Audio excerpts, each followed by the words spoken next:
बच्चे लोग, पिछली क्लास में हम लोगों ने बात करी थी जिस टॉपिक की, आइए उसको 5 मिनट पहले हम लोग फटाफट रिवाइज कर लेते हैं, उसके बाद हम लोग आज स्टार्ट करते हैं रिप्रोडक्शन। तो हम लोगों ने पहले पढ़ा था बायोलॉजी। बायोलॉजी कहते किसे हैं? तो बायोलॉजी की अगर प्योर डेफिनेशन की बात करें, हमने उस दिन ऐसे बताया कि बायोलॉजी दो वर्ड से मिलकर बना है। बायोस जिसका मतलब होता है लिविंग, और फिर टू स्टडी मतलब कि लॉगोस का मतलब होता है स्टडी, और इसको अगर इकट्ठा बोला जाए तो मतलब स्टडी ऑफ लिविंग ऑर्गेनिज्म। अगर आपको डेफिनेशन चाहिए तो biology deals with the study of living organisms. इससे भी बड़ी डेफिनेशन लिखनी है तो biology is the branch of science which deals with the study of life. दूसरी डेफिनेशन भी हमने आपको उस दिन बताई थी, वो डेफिनेशन ये थी कि biology is the story of life on earth, या फिर biology is the story of evolution of living organisms on earth. मतलब कहने का कि बायोलॉजी जो होती है सजीवों के अध्ययन की विज्ञान है, मतलब विज्ञान की वह शाखा जिसके अंतर्गत हम सजीवों का अध्ययन करते हैं, बायोलॉजी कहलाती है। बायोलॉजी शब्द किसने दिया था ये भी हमने आपको बताया था, 1802 में लाइमार्क और टी रेविरानस नामक साइंटिस्ट ने बायोलॉजी टर्म दिया था। बायोलॉजी के जो फादर हैं अर्थात जनक जिन्हें कहा जाता है हिंदी में, तो वो है हमारे अरिस्टोटल, मतलब अरस्तु। तो बायोलॉजी की स्टडी के लिए हम बायोलॉजी को दो पार्ट में डिवाइड करते हैं। तो पहला पार्ट होती है zoology. Zoology means the branch of science which deals with the study of animals, मतलब बायोलॉजी या साइंस की वह शाखा जिसके अंतर्गत हम जंतुओं का अध्ययन करते हैं, उसे हम जूलॉजी कहते हैं, जंतु विज्ञान कहते हैं। और दूसरी शाखा होती है बायोलॉजी की बॉटनी। बॉटनी मतलब the branch of science which deals with the study of plants, या फाइटोलॉजी भी इसे कहते हैं, मतलब विज्ञान की वह शाखा जिसके अंतर्गत हम लोग पौधों का अध्ययन करते हैं, बॉटनी कहलाती है। तो जो बॉटनी के फादर हैं, जनक हैं, उन्हें हम थियोफ्रास्टस के नाम से जानते हैं, और जो जूलॉजी के फादर हैं उन्हें भी हम अरिस्टोटल ही कहते हैं। अर्थात जीव विज्ञान और जंतु विज्ञान मतलब बायोलॉजी और जूलॉजी दोनों के जो फादर हैं वो दोनों ही अरस्तु ही हैं। फिर उसके बाद हमने स्टडी करी थी the living word. The living word में हमने पहले बताया था कि लिविंग वर्ड की क्या कैरेक्टर होंगे, कैसे हम पहचानेंगे कि कौन लिविंग है कौन नॉन लिविंग है। लिविंग के 5 कैरेक्टर्स के बारे में हमने डिस्कस किया था। पहला ग्रोथ, दूसरा रिप्रोडक्शन, तीसरा कॉन्शियसनेस, चौथा मेटाबॉलिज्म और पांचवा सेलुलर ऑर्गेनाइजेशन। और इसके बाद हमने ग्रोथ की बात करी थी। ग्रोथ क्या होती है? ग्रोथ के बारे में हमने बताया था कि growth is the irreversible and permanent change in the organ, या फिर ऑर्गन के किसी एक पार्ट में हो चेंज, या फिर वो किसी एक सेल में हो, या पूरे ऑर्गेनिज्म में वो चेंज हमें देखने को मिले, वो कहलाता है ग्रोथ। तो ग्रोथ को हमने यह भी बताया था कि ग्रोथ जो होती है वो सरफेस एरिया इंक्रीज करने में लग हो सकती है, या वॉल्यूम बढ़ाने में हो सकती है, या लेंथ बढ़ाने में हो सकती है। इन सब के बाद बहुत ढेर सारी बातें हमने ग्रोथ में करी थी। अब उसके बाद आइए हम लोग स्टडी करते हैं रिप्रोडक्शन की। अपना नया टॉपिक है, आज हम लोग इसी को कंप्लीट करेंगे।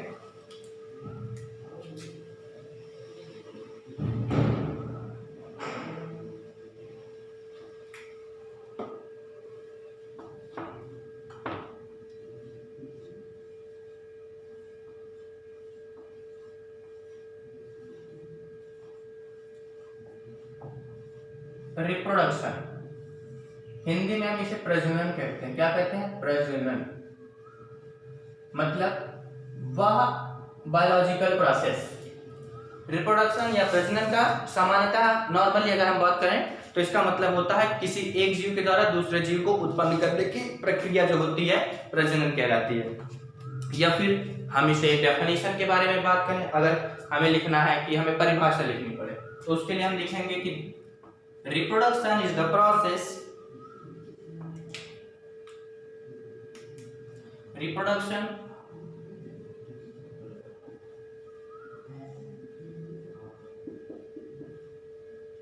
refers to the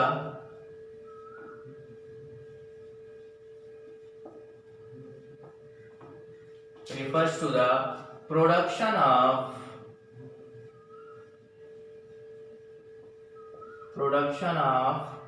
progeny. Reproduction refers to the production of progeny which possesses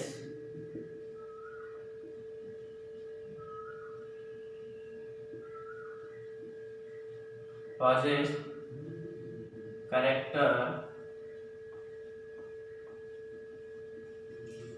more or less, मतलब अधिक या कम।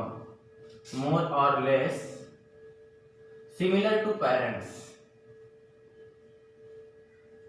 similar to parents। ये हो गई इसकी किताबी भाषा। किताबी भाषा में हम कहेंगे कि reproduction refers to the production of progeny which possess character more और लेस सिमिलर टू पेरेंट्स, या फिर सामान्य भाषा में हम इसे कहते हैं कि रिप्रोडक्शन वह बायोलॉजिकल प्रोसेस है जिसके द्वारा कोई जीव एक अपनी जैसी संतान को जन्म देता है। और रिप्रोडक्शन दो तरह के हम पढ़ेंगे। रिप्रोडक्शन के बारे में कहो तो एक डेफिनेशन और होती है। रिप्रोडक्शन को हम कहते हैं, और करके लिख लीजिएगा कि रिप्रोडक्शन की डेफिनेशन होती है परपेचुएशन। क्या? PERPETUATION,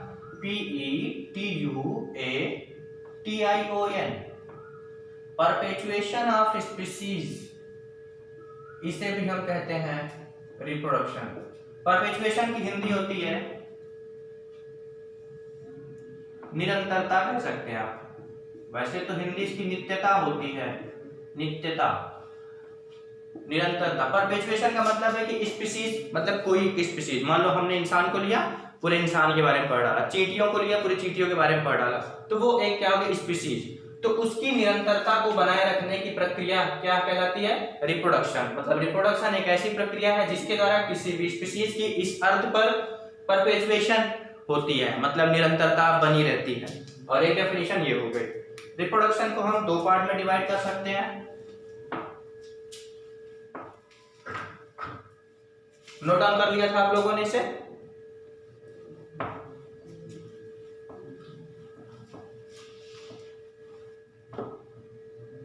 आइए रिप्रोडक्शन को दो पार्ट में डिवाइड करते हैं। एक रिप्रोडक्शन होता है एसेक्सुअल,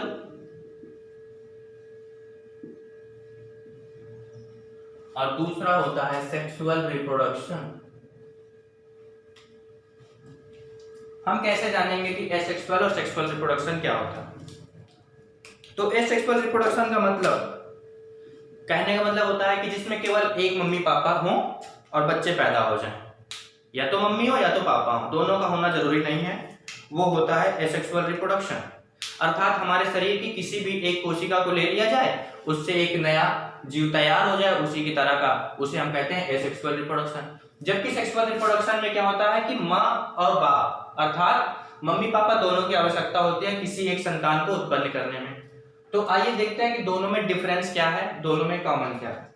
तो एसेक्सुअल रिप्रोडक्शन में पहली बात हम लिखते हैं कि एसेक्सुअल रिप्रोडक्शन वो होता है, इसके लिए पहली बात लिखते हैं कि ये यूनिपेरेंटल होता है। क्या होता है? यूनिपेरेंटल, अर्थात कोई एक ही जीव होगा जो नई संतान को उत्पन्न करने में सक्षम होगा। यूनिपेरेंटल होगा मतलब माता पिता केवल एक ही होंगे। और जो सेक्सुअल रिप्रोडक्शन होता है ये दोनों तरह का हो सकता है, यूनिपेरेंटल भी हो सकता है मतलब केवल मम्मी हो या केवल पापा, यूनिपेरेंटल भी हो सकता है, और बाईपेरेंटल मतलब मम्मी पापा दोनों हो तभी बच्चे पैदा हो, वो होगा बाईपेरेंटल। यूनिपेरेंटल होगा या भी बाईपेरेंटल, बाईपेरेंटल इसे हम कहते हैं सेक्सुअल रिप्रोडक्शन। तो एसेक्सुअल रिप्रोडक्शन में यह फिक्स है कि यूनिपेरेंटल ही होगा, मतलब मम्मी पापा में से कोई एक ही होगा जो बच्चे को पैदा करेगा, और दूसरा सेक्सुअल रिप्रोडक्शन दोनों हो सकते हैं, केवल एक अकेला होगा तब भी पैदा कर सकता है, दो होंगे तब भी पैदा होगा। इसका अगर एग्जांपल की बात करें यूनिपेरेंटल, टीनिया, टीनिया है ये अकेला ही बच्चे पैदा करता है, और बाकी जितने भी जीव हैं सब बाईपेरेंटल ही होते हैं जिनमें सेक्सुअल रिप्रोडक्शन होता है। यूनिसेक्सुअल हो गया, यूनिपेरेंटल हो गया एसेक्सुअल में। एसेक्सुअल रिप्रोडक्शन और सेक्सुअल रिप्रोडक्शन में एक मेन डिफरेंस और भी होता है जिसे हम कहते हैं कि अगर एसेक्सुअल रिप्रोडक्शन हो रहा है तो एसेक्सुअल रिप्रोडक्शन में गैमीट का फॉर्मेशन हो भी सकता है, मतलब बीजाणु का फॉर्मेशन हो भी सकता है और नहीं भी हो सकता।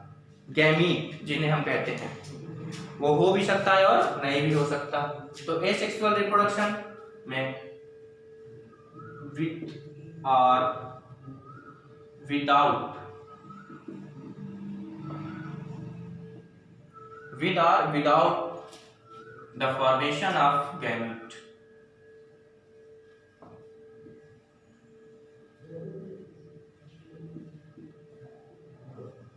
फॉर्मेशन ऑफ गैमीट, मतलब गैमीट बन भी सकते हैं और नहीं भी बन सकते हैं, लेकिन सेक्सुअल रिप्रोडक्शन में गैमीट बनेगा ही बनेगा। क्या होगा? गैमीट बनेगा, गैमीट फॉर्मेशन होगा।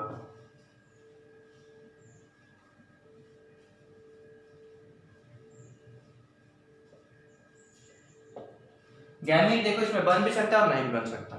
तो बन सकता है, नहीं भी बन सकता, मतलब कि गैमीट, दो गैमीट, मेल गैमीट मतलब मेल के अंदर बना जो गैमीट है और फीमेल के अंदर बना गैमीट, जब ये दोनों मिलेंगे अर्थात फ्यूजन, मिलने को क्या कहते हैं? फ्यूजन, और फ्यूजन को कहते हैं फर्टिलाइजेशन, निषेचन। हिंदी में क्या कहते हैं? फर्टिलाइजेशन को निषेचन। तो गैमीट बन भी सकता है और नहीं भी बन सकता, तो इन दोनों का फ्यूजन हो भी सकता है और नहीं भी हो सकता। जैसे गैमीट बना तो फ्यूजन होगा और नहीं बना तो नहीं होगा, विद और विदाउट फॉर्मेशन। तो उसी तरह से हो गया, गैमीट का फ्यूजन हो भी सकता है, नहीं भी हो सकता, फ्यूजन हो भी सकता है और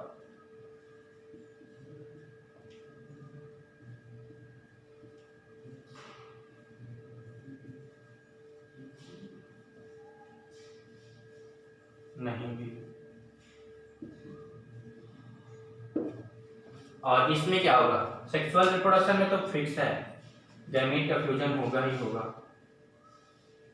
फ्यूजन अकर्स,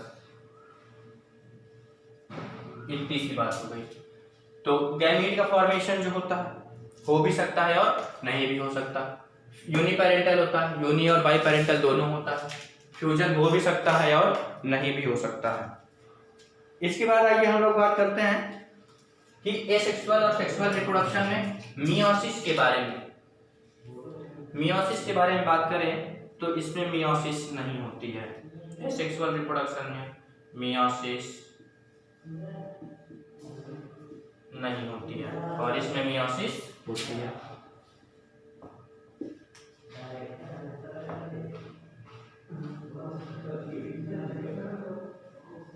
मियोसिस को हिंदी में कहते हैं अर्धसूत्री विभाजन। तो अर्धसूत्री विभाजन सेक्सुअल रिप्रोडक्शन में होगा और इसमें नहीं होगा। एसेक्सुअल रिप्रोडक्शन में फर्टिलाइजेशन, फ्यूजन की बात किया, हो भी सकता है और नहीं भी, इसमें भी किया। इसी फ्यूजन को हम क्या कहते हैं इंग्लिश में? बायोलॉजिकल जो टर्म इसके लिए यूज किया जाता है उसे हम कहते हैं फर्टिलाइजेशन, FERTILAZ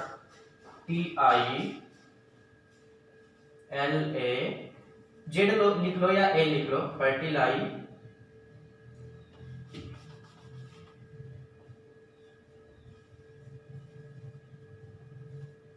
हिंदी में निषेचन कहते हैं। इतनी सी बात होगी। तो ये थोड़े से अंतर है, ज्यादा इसके बारे में डिटेल में स्टडी करेंगे जब हम लोग 12th में रिप्रोडक्शन वाला चैप्टर पढ़ेंगे। पूरा एक यूनिट ही है रिप्रोडक्शन, प्लांट्स की पढ़ेंगे, एनिमल्स की पढ़ेंगे, सारे जीवों के बारे में पढ़ेंगे। ये ऐसे ही जनरल नॉलेज पढ़ा दिया जैसे आप लोग जाने कि मुझे बायोलॉजी आती है। आइए पढ़ते हैं कि एसेक्सुअल रिप्रोडक्शन किस तरह से होते हैं, कितने प्रकार के होते हैं। और सेक्सुअल रिप्रोडक्शन के बारे में हम लोग नहीं पढ़ेंगे, ये हम लोग तभी पढ़ेंगे जब हम लोग 12th वाला चैप्टर स्टार्ट करेंगे।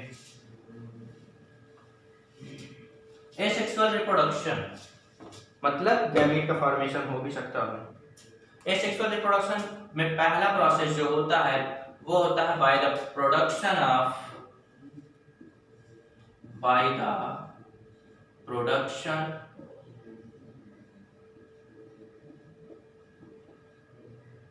Of spore.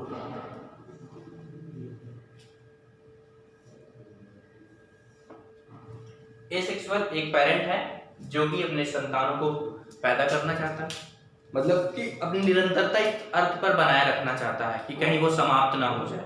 इसके लिए वो एक तरीका अपनाते हैं कुछ जीव, जिसे हम कहते हैं कि स्पोर फॉर्मेशन। प्रोडक्शन का मतलब होता है फॉर्मेशन या बनाने की प्रक्रिया। स्पोर बना करके वो अपने संतान को जन्म देते हैं। ये स्पोर फॉर्मेशन किस में देखने को मिलता है? इसमें इनके कुछ एग्जांपल्स आइए लिख लेते हैं। इसके एग्जांपल्स हैं algae and fungi, algae and fungi. Algae को क्या कहते हैं और फंजाई को क्या कहते हैं हिंदी में? एल्गी को कहते हैं शैवाल। क्या कहते हैं? शैवाल। फंजाई को कवक कहते हैं। तो ये हो गए इनके एग्जाम्पल। दूसरा प्रोसेस होता है बाई बडिंग।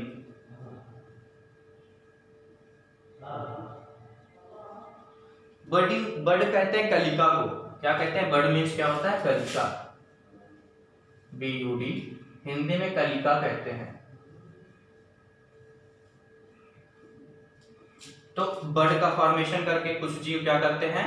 अपनी संतानों को उत्पन्न करते हैं। इसके एग्जांपल्स में है। और एक बात ध्यान दीजिए, स्पोर्स का फॉर्मेशन एल्गी फंजाई के बाद बडिंग में, बडिंग के दो एग्जांपल्स हैं। एक है हमारे पास ईस्ट, क्या है? ईस्ट। और दूसरा है हाइड्रा। ये दो हैं। ईस्ट जो होता है वो यूनिसेलुलर होता है। क्या होता है? यूनिसेलुलर, मतलब एक कोशिकीय होता है। यूनिसेलुलर मीन्स एक कोशिकीय होता है। हाइड्रा जो होता है मल्टी सेलुलर होता है।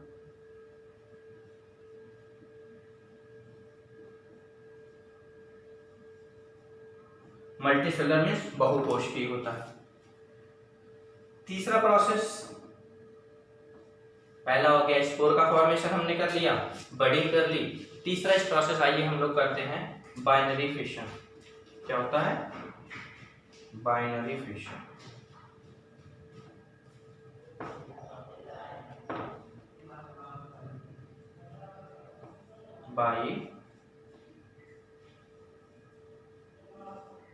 Binary fission. बाइनरी फिशन के जो एग्जांपल्स हैं, बाइनरी फिशन की अगर हम बात करें तो बाइनरी फिशन मेनली उन जानवरों में देखने को मिलता है जो यूनिसेलुलर होते हैं। ये जो बाइनरी फिशन होता है, बाइनरी फिशन का मतलब होता है कि कोई एक पेरेंट बॉडी हो जो कि दो पार्ट में डिवाइड हो जाए, दो इक्वल पार्ट्स में डिवाइड हो जाए, मतलब दो पार्ट्स बने और दोनों एक नए जीव को जन्म दे दें। यह कहलाता है बाइनरी फिशन। द्विगुणन कहते हैं बाइनरी फिशन। ये मल्टीपल फिशन भी हो सकता है। क्या हो सकता है? मल्टीपल फिशन, मतलब एक पेरेंट सेल हो तो यह जरूरी नहीं कि वो दो ही सेल में डिवाइड हो, कुछ हो जो कि बहुत ढेर सारी सेल्स में डिवाइड हो जाए, तो उसे हम कहते हैं मल्टीपल फिशन।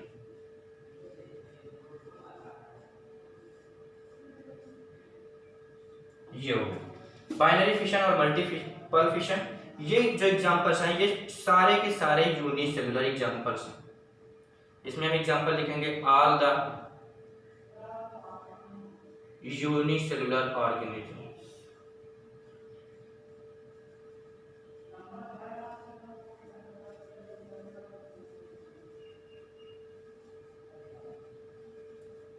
ये जो यूनिसेलुलर ऑर्गेनिजम्स होंगे, एक कोशिकीय जीव होंगे, वो क्या हो सकते हैं? वो चाहे प्रोकैरियोटिक हो चाहे यूकैरियोटिक, दोनों को लिया जाएगा। तो जो बाइनरी या मल्टीपल फिशन देखने को मिलता है वो या तो प्रोकैरियोटिक हो या यूकैरियोटिक, कोई फर्क नहीं पड़ता। कैरियोटिक या यूकैरियोटिक।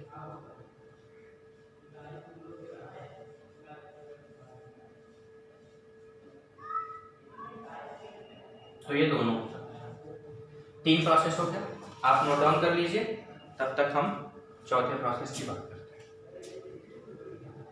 सेक्सुअल रिप्रोडक्शन हम लोग पढ़ेंगे नेक्स्ट चैप्टर में, 12th वाले में।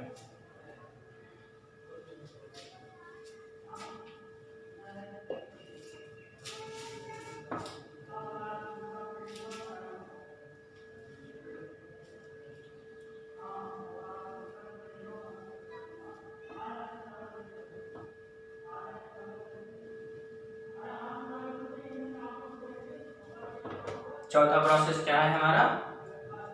Fragmentation, by fragmentation.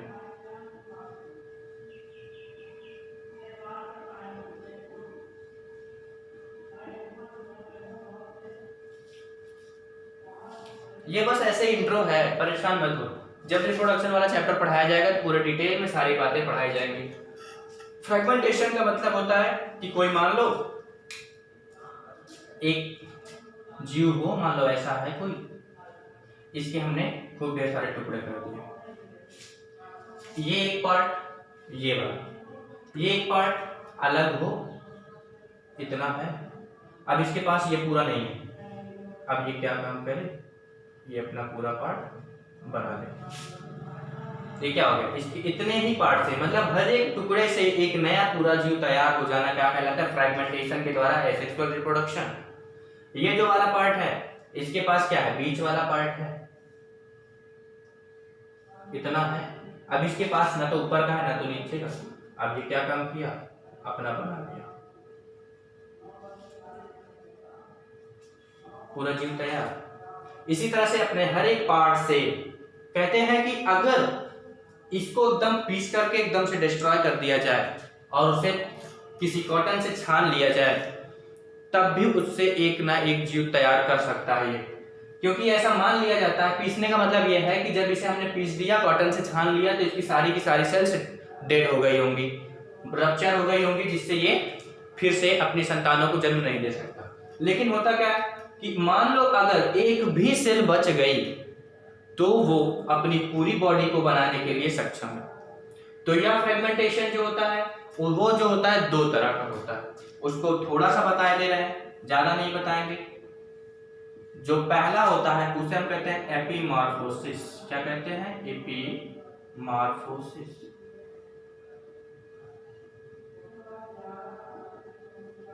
और जो दूसरा होगा उसे कहते हैं मॉर्फोलैक्सिस।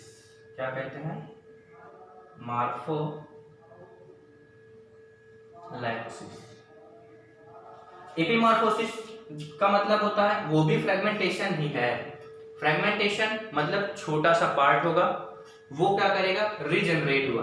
मतलब क्या हुआ, ये था, ये गायब था, इसके पास ये था नहीं, इसने इसको फिर से बना लिया। इसके लिए एक टर्म यूज करते हैं, फिर से अपने बचे हुए पार्ट का बना लेना, रीजनरेशन, पुनरुद्भवन कहते हैं हिंदी में। क्या कहते हैं, पुनरुद्भवन। तो ये हो गया फ्रेगमेंटेशन, पुनरुद्भवन की प्रक्रिया हो गई। ये जो होता है एपीमॉर्फोसिस और मॉर्फोलैक्सिस, दो टाइप का होता है।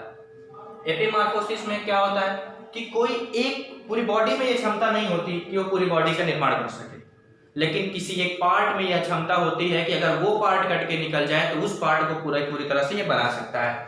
इसका एग्जांपल हो जाएगा लिजर्ड। जैसे कि लिजर्ड में आपने देखा कि अगर लिजर्ड की पूंछ कटकर निकल जाए, पूंछ मतलब टेल, लिजर्ड अगर पूंछ कट जाए इसकी, तो ये क्या करता है, अपनी पूंछ को फिर से बना सकता है। लेकिन अगर इसकी टांग कट जाए तो टांग को नहीं बना सकता। मतलब एक निश्चित पार्ट में ही रीजनरेशन की क्षमता है, तो यह प्रोसेस कहलाता है एपीमॉर्फोसिस। लेकिन अगर कोई एक सेल हो जो कि पूरी बॉडी का निर्माण कर सके, हर एक पार्ट में क्षमता हो कि वो अपने पूरी बॉडी का निर्माण कर सके, उसे हम कहते हैं मॉर्फोलैक्सिस। मॉर्फोलैक्सिस के एग्जांपल्स जो होता है वो होता है प्लेनेरिया। कौन होता है, प्लेनेरिया।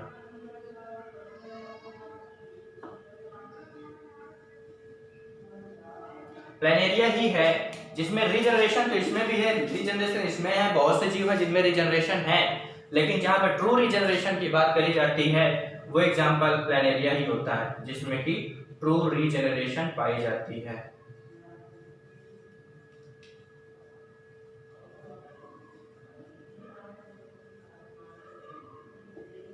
तो ये प्लेनेरिया हो गया। लिजर्ड के साथ साथ आप स्टारफिश का भी एग्जांपल लिख सकते हैं, इसमें भी एपीमॉर्फोसिस नामक प्रक्रिया होती है। तो रिप्रोडक्शन में इतनी ढेर सारी बातें। रिप्रोडक्शन और ग्रोथ, जब हमने ग्रोथ पढ़ा था तो ग्रोथ में हमने एक चीज देखी थी। आइए अच्छा, इससे पहले थोड़ा सा आपको बाइनरी फिशन के बारे में, बर्डिंग के बारे में थोड़ा सा बता दें।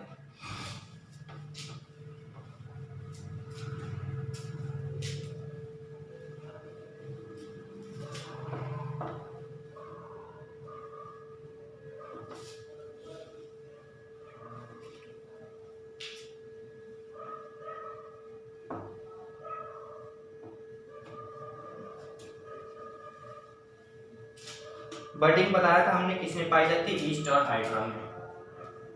बर्डिंग ईस्ट और हाइड्रा में देखने को मिलती है। हमने मान लिया कि जो ये जो है एक ईस्ट की सेल, ये ईस्ट, मान लिया ये ईस्ट है,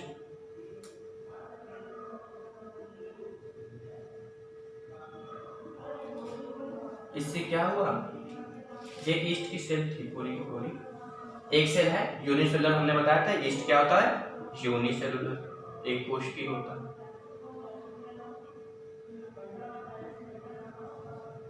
ऐसा कुछ दिन बाद क्या देखने को मिला, इसके ऊपर एक छोटी सी ऐसी बड देखने को मिली, फिर ये समय के साथ बढ़ती जाएगी,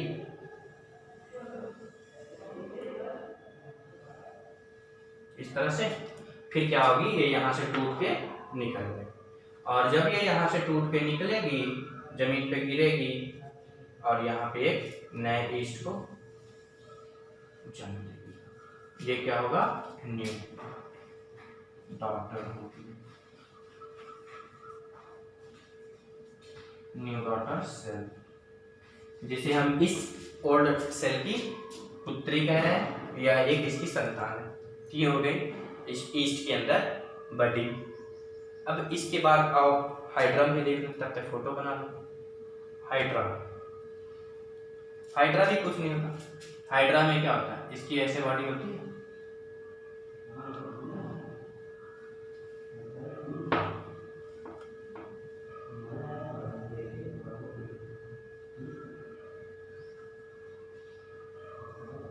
ऐसे है, इसके टेंटेकल्स ऐसे लहराते हैं, इसका माउथ होता है ये यहाँ से कुछ दूर तक के पार्ट को,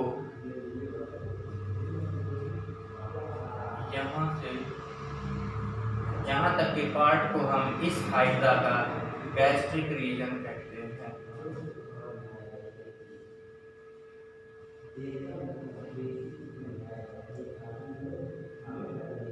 और नीचे तक, और फिर ये इतना कहलाता है इसका स्टाफ रीजन, कौन सा रीजन, स्टाफ।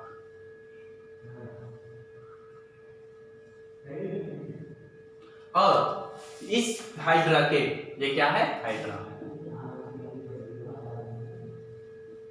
और इस हाइड्रा के इस गैस्ट्रिक रीजन और स्टॉक रीजन के बीच में, मतलब गैस्ट्रिक रीजन और स्टॉक रीजन के कनेक्टिंग पॉइंट पर ही पाई जाती है। इसका मतलब ये नहीं कि इधर इधर लिखो चाहे इधर लिखो, और यहीं पर निकलती है ये बट, ऐसे कुछ करके समय के साथ ये बढ़ती जाती है, बढ़ती जाती है, बढ़ती जाती है, फिर यहाँ से टूट के अलग हो जाती है और एक नए हाइड्रा को जन्म देती है।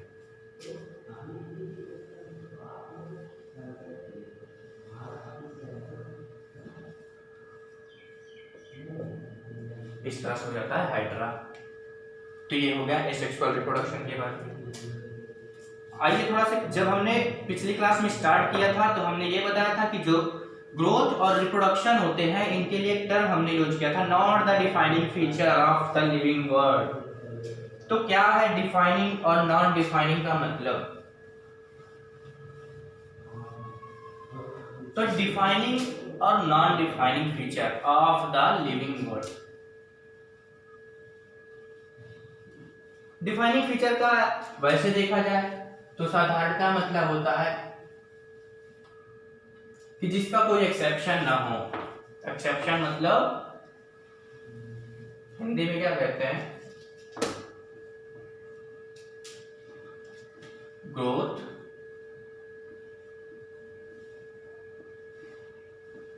And reproduction.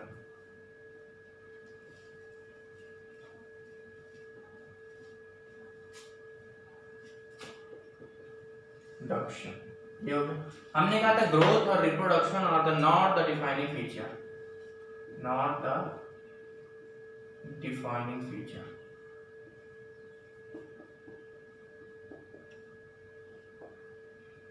NI and the defining feature,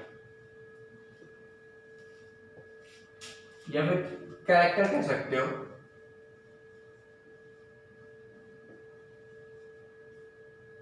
ये ग्रोथ और रिप्रोडक्शन लिविंग का डिफाइनिंग फीचर नहीं है।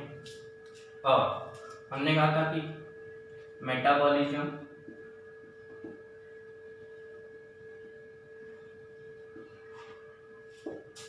सेलुलर ऑर्गेनाइजेशन, हिंदी हमने बताई थी पिछली क्लास में, इन सब की सेलुलर ऑर्गेनाइजेशन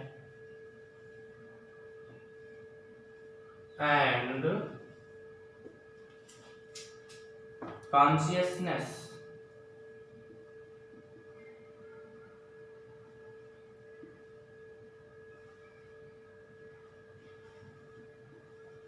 इसके लिए हमने एक बात कही थी कि ये तीनों मेटाबॉलिज्म, सेलुलर ऑर्गेनाइजेशन और consciousness are the defining feature. क्या थे ये? डिफाइनिंग फीचर थे लिविंग के।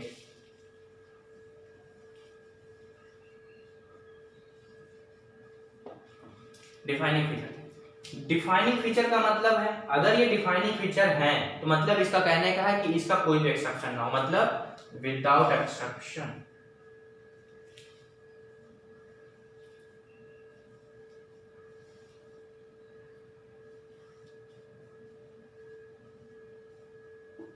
और इसकी ये डिफाइनिंग नहीं है मतलब इसमें एक्सेप्शन होंगे विद एक्सेप्शन।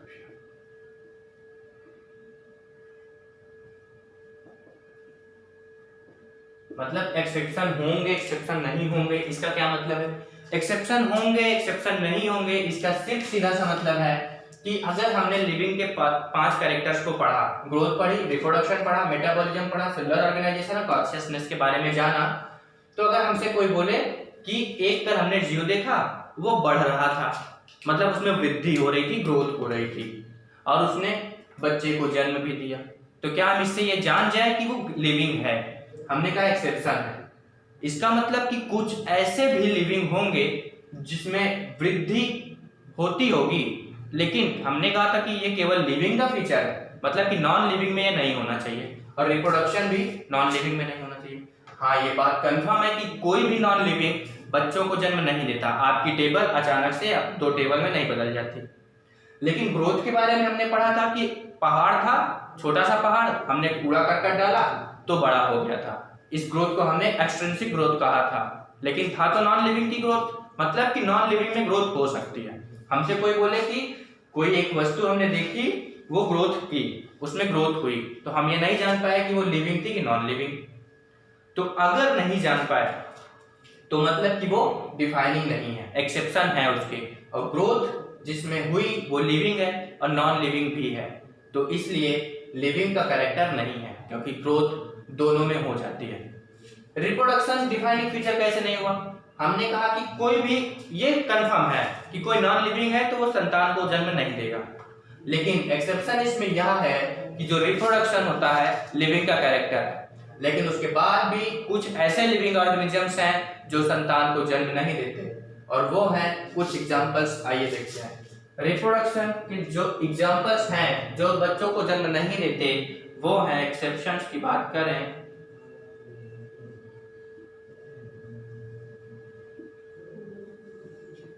खच्चर का नाम सुना? म्यूल कहते हैं इंग्लिश में। वैसे ईंट के भट्टों पर आप देखेंगे तो ज्यादातर देखने को मिलेंगे, उनसे ईंट की ढुलाई कराई जाती है, वो कभी भी बच्चे को जन्म नहीं देते। उसी प्रकार से जो हनी भी होती है, हनी भी 3 होती है, 3 होती है, मतलब एक होती है हनी भी जिसे हम क्वीन कहते हैं। क्या कहते हैं? क्वीन कहते हैं। एक होती वर्कर,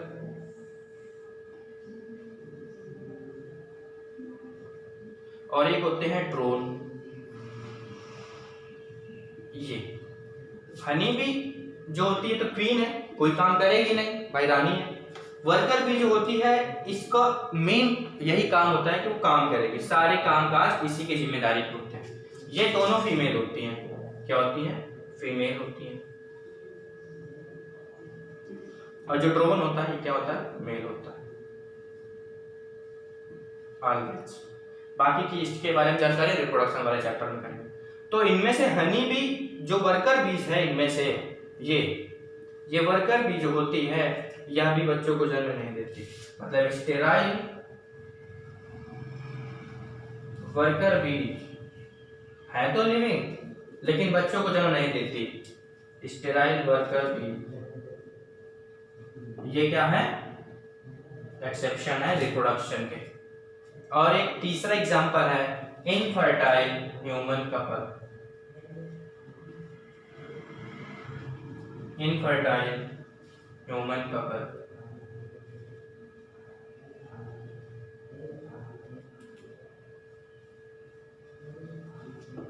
आपने बहुत से शादीशुदा जोड़े देखे होंगे जिनके काफी दिनों तक देखा जाता है उनके बच्चे ही नहीं होते हैं, तो वो लोग भी हैं तो लिविंग, नॉन लिविंग। जब बच्चे नहीं पैदा हुए तो क्या वो नॉन लिविंग हो जाएंगे? नहीं। इनफर्टाइल है मतलब कि बच्चों को जन्म नहीं दे सकते, रिप्रोडक्शन करने की उनमें क्षमता नहीं है, लेकिन है लिविंग। तो मतलब कि अगर हमसे कोई बोले उसमें वृद्धि हो रही है, बच्चों को जन्म दे रहा है, बच्चों को जन्म नहीं दे रहा है, वृद्धि नहीं हो रही है, मतलब ग्रोथ और रिप्रोडक्शन से हम यह नहीं डिसाइड कर सकते कि वो लिविंग है कि नॉन लिविंग। लेकिन मेटाबॉलिज्म अगर किसी में होगी, सेलुलर ऑर्गेनाइजेशन है किसी में, या फिर कॉन्शियसनेस है, इनकी बात हम नेक्स्ट क्लास में करेंगे। अगर ये कोई बोले उसमें मेटाबॉलिज्म हो रही है, कॉन्शियसनेस है, सेलुलर ऑर्गेनाइजेशन देखने को मिल रहा है, तो 100% वो डिफाइनिंग फीचर है, मतलब इसका कोई एक्सेप्शन नहीं है। अगर हमसे कोई बोलेगा कि मेटाबॉलिज्म है, हम जान जाएंगे कि वो लिविंग है, बस बात खत्म। और लेकिन हम ग्रोथ और रिप्रोडक्शन से यह पता नहीं लगा सकते कि वो लिविंग होगा कि नॉन लिविंग। बस आज इतना ही, आगे करेंगे नेक्स्ट क्लास में। जय हिंद।